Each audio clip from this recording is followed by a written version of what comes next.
Beshinchi, islom shariati dinni muhofaza qilish maqsadida insonlarga e'tiqod va dindorlik erkinligini berilishi va ularning himoya qilishini ta'minladi.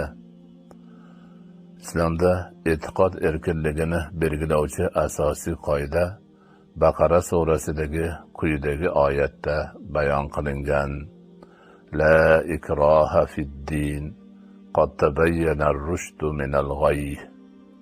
Dinga majbur qilish yo'q. Bataqiq to'g'rilik egrilikdan ajradi. Bu qoidada insonning aqli borligi, Alloh unga hidoyat va zalolat yo'lini ayon qilib qo'ygani, hech kim majbur qilmasdan har kim o'zi xohlagan yo'lni tanlab olishi bayon qilingan. Dinga kirish ma'nosidagi islomiy qoida shundan iborat: xohlagan odam islomga kirib musulmon bo'lsin.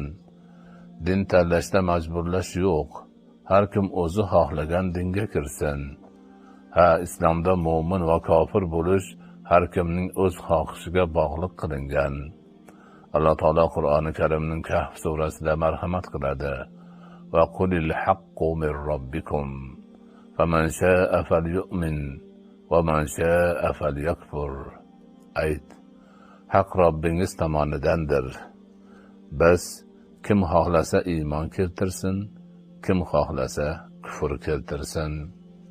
6. Islom shariati din muhofazasi uchun vatanni ham tark qilishni joriy qildi. Alloh taolo Niso surasida marhamat qiladi: Va man yuhajir fi sabilillahi yajid fil ardi mugharaman kaseeran wa sa'a.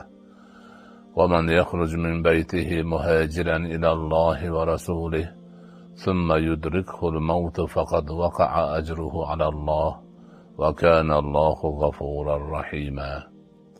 Kim Allohning yo'lida hijrat qilsa, yer yuzida ko'pgina panohgohlar va kengchilik topadir. Kim uyidan Alloh va uning rasuliga hijrat qilib chiqsa-yu, so'ngra unga o'lim yetsa, albatta uning ajri Alloh zimmasiga tushadir va Alloh g'afurdir, rahim.